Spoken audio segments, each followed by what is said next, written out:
Assalamualaikum warahmatullahi wabarakatuh. Selamat datang di YouTube channelnya aku dan terima kasih banyak kalian semua sudah mengklik update video. Dan kali ini tuh aku lagi mood banget untuk bikin video, tapi video ini tuh bakalan agak beda sedikit daripada video-video biasanya.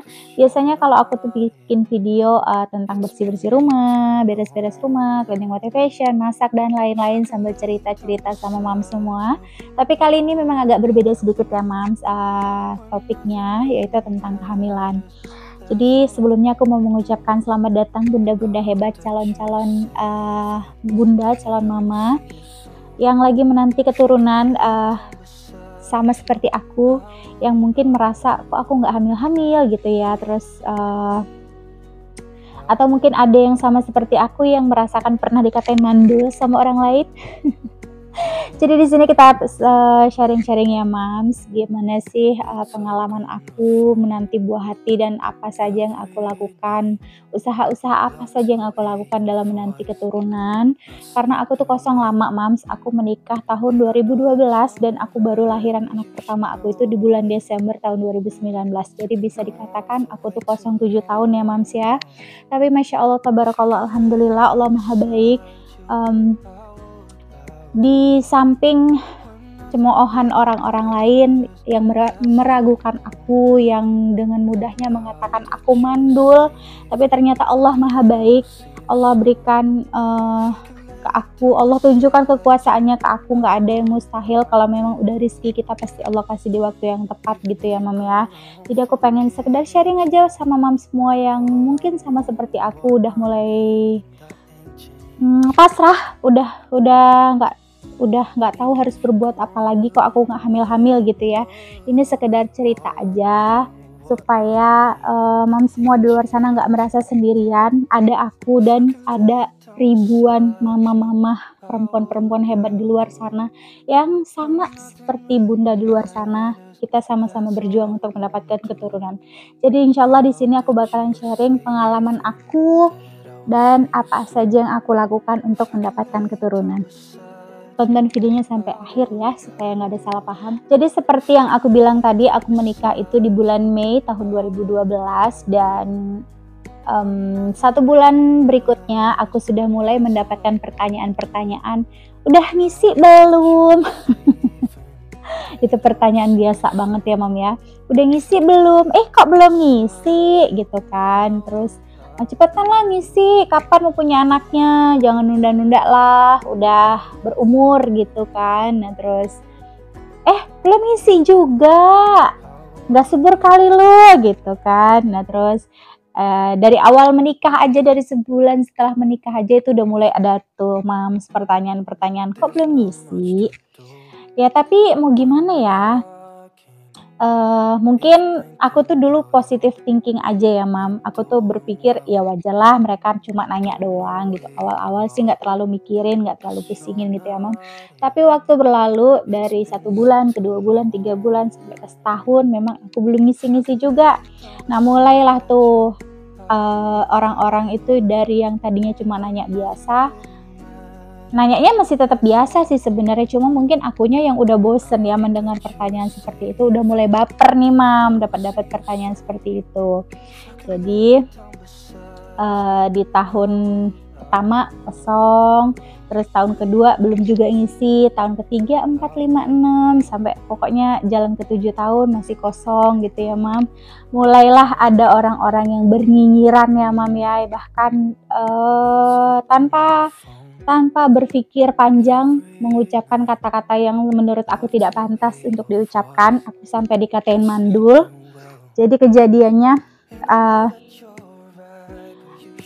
di tempat mama aku ya, di tempat mama aku itu ada salah satu ibu-ibu gitu ya, ibu-ibu yang ya usianya di atas aku jauh ya, seumuran mama gitu ya.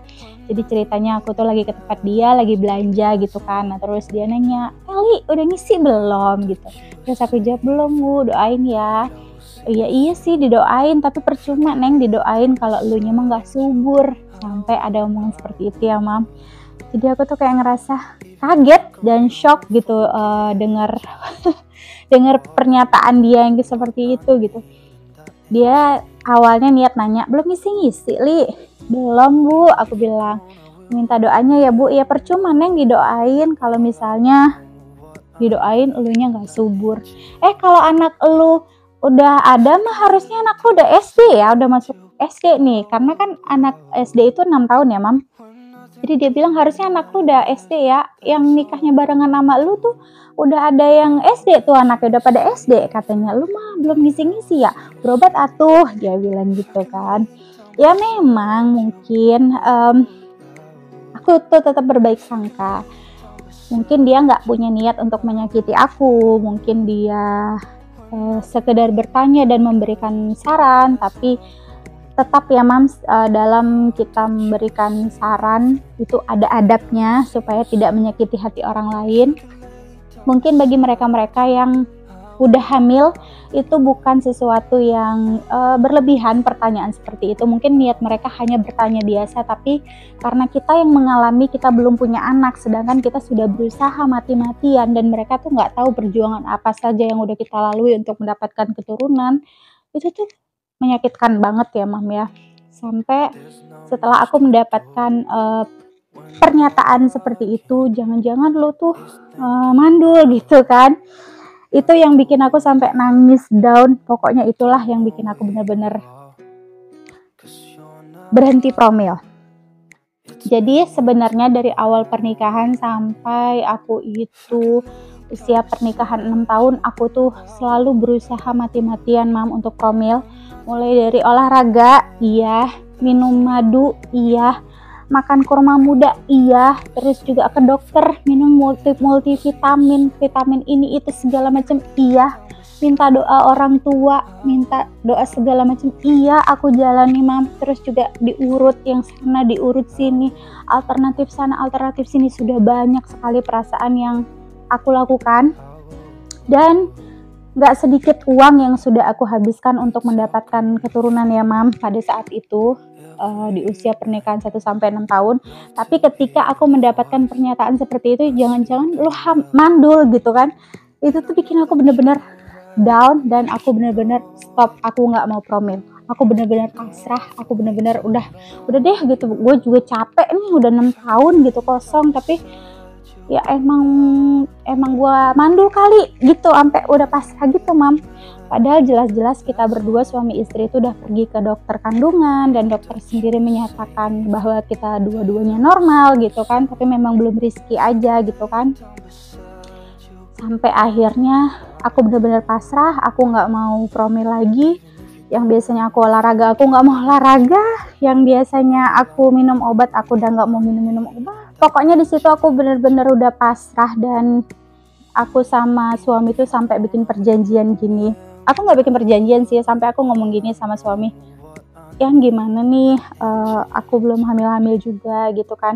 Apalagi di tengah masyarakat itu Mams, kalau misalnya ada orang yang lama untuk punya anak, biasanya yang lebih disalahkan itu pasti pihak perempuan. Meskipun dokter sendiri menyatakan kita sehat, tapi tetap orang itu lebih menyalahkan ke pihak perempuannya nggak subur nih gitu. Padahal nggak bisa semudah itu ya kita bilang orang ini subur atau tidak. Bahkan dokter sendiri pun harus melakukan berbagai rangkaian pengecekan suami istri itu sama-sama dicek untuk bisa tahu siapa yang subur, siapa yang tidak gitu kan Mam. Apalagi seperti aku yang dinyatakan dua-duanya sehat, di USG pun perut aku baik-baik aja, nggak ada masalah gitu, siap untuk mengandung gitu kan. Tapi yang memang belum rezeki, kita mau diapain gitu kan. Cuma ya seperti itulah Mam, yang bahkan menjatuhkan mental kita tuh sama-sama perempuan biasanya. Sampai aku tuh bilang sama suami, udah deh yang, aku udah pasrah, aku nggak mau promil lagi. Aku capek minum obat, aku udah sampai muntah-muntah minum obat, terus aku juga perut aku udah sakit-sakit diurutin terus gitu kan. Sampai aku bilang sama suami, gimana ya kalau kita nggak punya anak sampai tua? Terus suami aku Masya Allahnya jawab gini Mam, ya udah nggak apa-apa, kalaupun kita nggak punya anak emangnya kenapa? Masih banyak kok sumber kebahagiaan lain gitu di dunia ini. Kita berhak bahagia meskipun kita nggak punya anak. Anak itu bukan satu-satunya kebahagiaan loh gitu. Kalaupun kita nggak punya anak, kita punya adik-adik yang lucu-lucu, yang baik-baik. Kita punya adik-adik kandung kok, masa iya sih mereka nggak sayang sama kita? Kita kan kakaknya. Suamiku tuh bilang gitu, kamu kan kakaknya, walaupun kamu nggak punya anak, tapi adik-adik kamu sayang banget sama kamu. Suamiku tuh bilang gitu. Nggak apa-apa, kalaupun kita tuh nggak dikasih anak, kita saling jaga aja sampai tua. Nanti kalau misalnya masa tua kita kesepian, ya udah kita datengin adik kita satu-satu.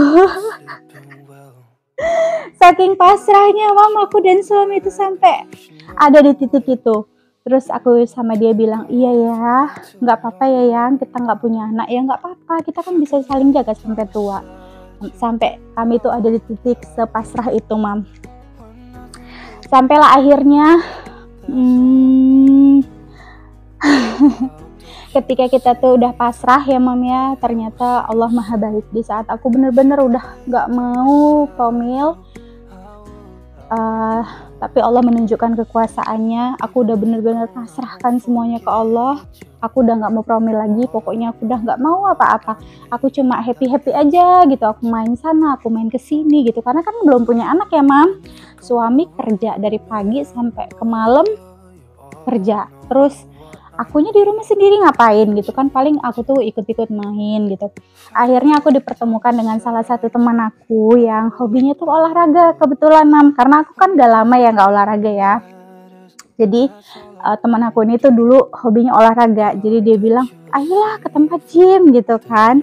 Nah terus mulailah aku diajak ke sana. Aku tuh niatnya nggak mau olahraga Mam awalnya, jadi niatnya tuh cuma ya udah cari teman aja, cari kegiatan gitu kan, biar nggak sedih-sedih terus dan biar nggak kepikiran tentang promil terus gitu kan, nggak kepikiran tentang anak terus.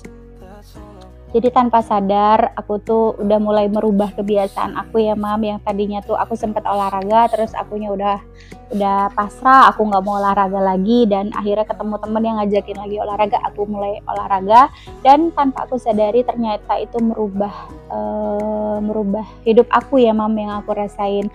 Berat badan aku mulai turun, mungkin karena setiap hari olahraga tubuh aku lebih fit dan lebih siap untuk hamil mungkin. Jadi ya itu salah satu promil aku ya Mam, waktu aku sebelum punya anak. Jadi aku tuh olahraga setiap hari Mam. Sebenarnya tujuan aku ya memang bukan untuk olahraga untuk hamil, tapi ya udah ikut aja sama temen, yang penting ada temen, yang penting nggak bete gitu di rumah. Tapi tanpa aku sadari itu merubah hidup aku lebih sehat mungkin, dan tubuh aku lebih siap untuk hamil. Jadi untuk Mam semua di luar sana yang mungkin belum mencoba olahraga, coba deh Mam olahraga tipis-tipis 30 menit sehari atau 1 jam satu hari, itu aku rasa udah lebih dari cukup untuk mempersiapkan tubuh kita supaya lebih sehat. Siapa tahu dengan kita berolahraga, tubuh kita jadi lebih sehat, terus racun-racun yang ada di dalam tubuh itu keluar ya Mam ya. Dan dulu di tempat gym itu, karena memang berat badan udah mulai turun, mereka itu kan Mam, anak-anak gym itu tuh suka mengatur pola makan ya. Jadi aku tuh mulailah ikut-ikutan kayak makan makanan yang lebih sehat dulu ya. Sampai berat badan aku tuh sampai di 50 kg, itu jauh banget Mam turunnya. Turun 15 kilo tanpa aku sadari, hanya dengan nge-gym setiap hari.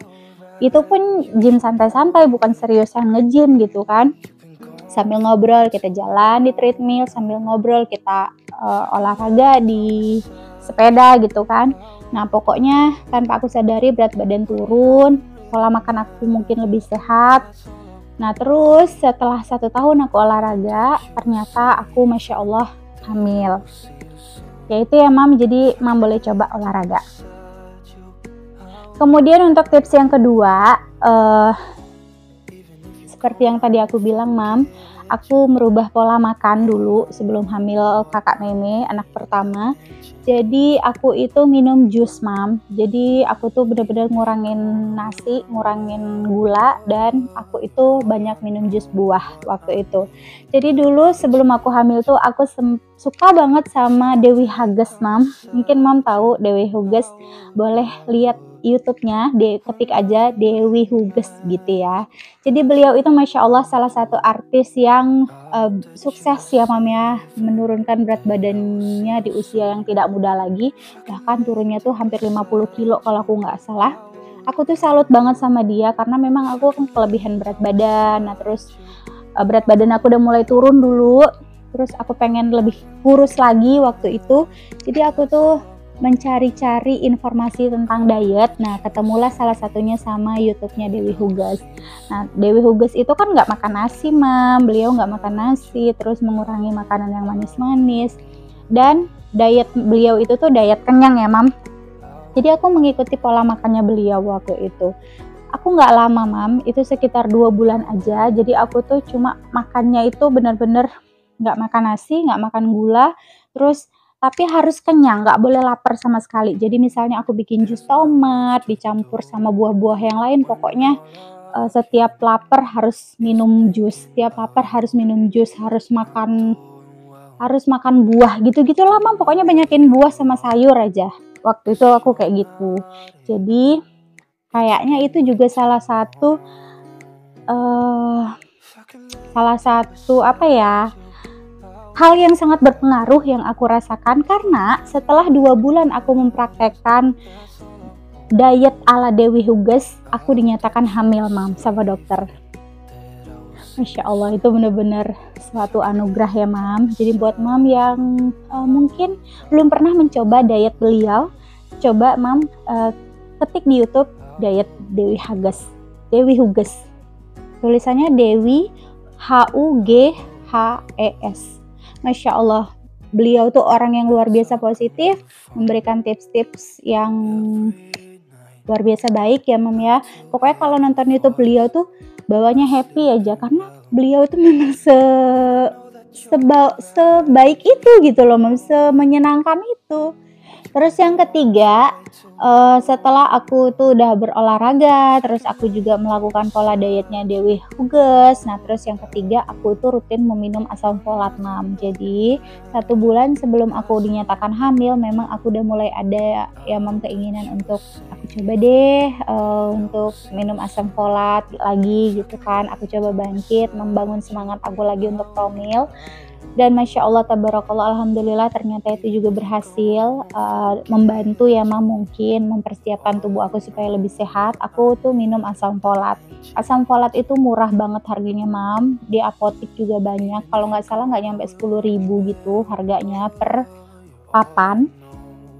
Dan jenisnya itu juga banyak banget, Mams. Boleh pergi ke apotik dan cari tuh asam folat. Bebas merek apa aja, bilang aja untuk promil, pasti nanti dikasih sama apotekernya. Itu adalah usaha aku yang terakhir untuk promil. Jadi buat bunda-bunda semua yang mungkin lagi promil sama seperti aku dulu, tetap semangat ya, Mams ya. Jangan dengarkan komentar-komentar buruk orang lain. Meskipun aku itu sempat down untuk usaha untuk promilnya, tapi Mams semua nggak boleh down seperti aku. Apapun komentar orang lain di luar sana, jangan sampai membuat kita tuh down, karena kita yang tahu perjuangan kita sudah sebesar apa untuk mendapatkan keturunan. Kita yang tahu seberapa banyak barisan-barisan doa kita yang selalu kita panjatkan ke Allah supaya kita segera diberikan keturunan.